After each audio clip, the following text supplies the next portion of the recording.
परभणीत जो प्रकार घडला, जे कृत्य घडलं अतिशय निंदनीय होतं आणि जे कृत्य घडलं त्या हरामखोराला भीमसैनिकांनी चांगलाच चोप दिला। त्याच्यावरती पोलीस प्रशासनाने योग्य ती कारवाई केली। दुसऱ्या दिवशी भीमसैनिकांनी आंबेडकरवाद्यांनी परभणी बंद केली, परंतु आंबेडकरवादाच्या आडून काही लोकांनी तिथे नको तो प्रकार केला, जाळपोळ केली, पोलिसांना मारहाण केली, दगडफेक केली आणि मग त्यानंतर पोलिसांनी आंबेडकरवादी चळवळीतील कार्यकर्त्यांना धरपकड करण्याचं काम सुरू केलं। अत्यंत निंदनीय गोष्ट आहे। कुठल्याही गोष्टीची चौकशी आणि पडताळणी न करता तरुणांची धरपकड केली गेली आणि आता उद्या आंबेडकरी चळवळीतील काही नेत्यांनी महाराष्ट्र बंदची हाक दिलेली आहे। आंबेडकरवाद्यांनी महाराष्ट्र बंदमध्ये सहभागी व्हावं। प्रशासनानं ॲक्शनला रिॲक्शन दिली। आधी काही नीच प्रवृत्तीच्या लोकांनी पोलिसांवरती अटॅक केलं म्हणून पोलिसांनी सुद्धा तो प्रकार केला, परंतु त्यांनी पडताळणी करून नंतर हात टाकणं गरजेचं होतं।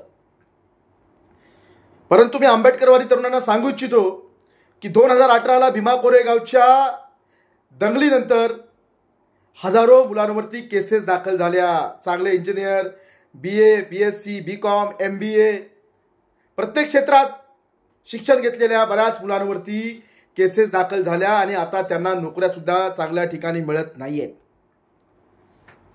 नेते तुम्हाला भावनिकपणाने उतरवतील, तुम्ही उतराल, कायदा हातात घ्याल, उतरा। तुम्हाला मी सांगतो तुम्ही उतरा, परंतु संविधानिक मार्गाने तुम्ही आंदोलन करा। संविधानिक मार्गाने जर कुठे आंदोलन केलं तिथं कुठे काय नेता जरी कमी पडला तर मी तुम्हाला शब्द देतो, भाईसाहेब जाधव तुमच्यासोबत मी उभा असेल, तुमच्या केसाला धक्का लागून देणार नाही। परंतु उतरत असताना या आंदोलनामध्ये काळजी घ्या आणि जे वेल एज्युकेटेड मुलं आहेत त्यांनी या आंदोलनापासून थोडंसं बाबांनो लांब राहा। तुम्हाला आंदोलन करायचं असेल तर संविधानिक आंदोलन करा आणि बाकी जे कोणी आंदोलनात उतरतील जाळपोळ झाल्या नाही पाहिजे। कुठल्याही प्रकारचा असंविधानिक कृत्य तुमच्या हातून घडता कामा नये। काही लोक चढवायची कामं करतील, काही 90 पिऊन आलेली लोक बोलतील हे करायचं ते करायचं, अजिबात करू नका। आई वडिलांशिवाय कोण काढत नाही।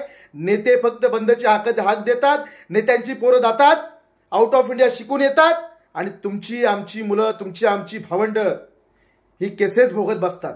उतरा, परंतु संविधानिक मार्गाने आंदोलन करूया। महाराष्ट्रामध्ये शासनावरती प्रशासनावरती आपण एक त्यांना धाक दाखवूया, परंतु तो संविधानिक मार्गाने। उद्याच्या आंदोलनामध्ये जर कोणी उतरणार असेल तर त्यांनी कायदा हातात घेऊ नका। आई बापच सोडवायला येतात, घरचे सोडवायला येतात, बाकीचे नेते फक्त बोलून पलटात। 2018 भीमा कोरेगावची दंगल जी घडली त्यानंतर जे आंदोलन झाले त्यातील असंख्य तरुणांवरती अद्याप केस आहेत। बाबांनो विचार करा आणि कलंक लावून घेऊ नका स्वतःवरती। कुणाला काही प्रॉब्लेम असेल उद्याच्या आंदोलनामध्ये काय झालं फक्त तुम्ही कायदा हातात घेऊ नका। जर तुम्हाला पोलीस निष्कारण त्रास देत असतील व्हिडिओ काढा, त्या जिल्ह्याच्या त्या SP ची, त्या तालुक्याच्या DYSP ची मी स्वतः चर्चा करेन। काही काळजी करू नका। 9167920003 माझा नंबर आहे। पण कायदा हातात घेऊन तुमचं आणि तुमच्या कुटुंबाचं भविष्य उद्ध्वस्त करू नका, ही आंबेडकरी चळवळीतील कार्यकर्त्यांना माझी हात जोडून विनंती। 9167920003 भाईसाहेब जाधव। जय भीम, जय संविधान।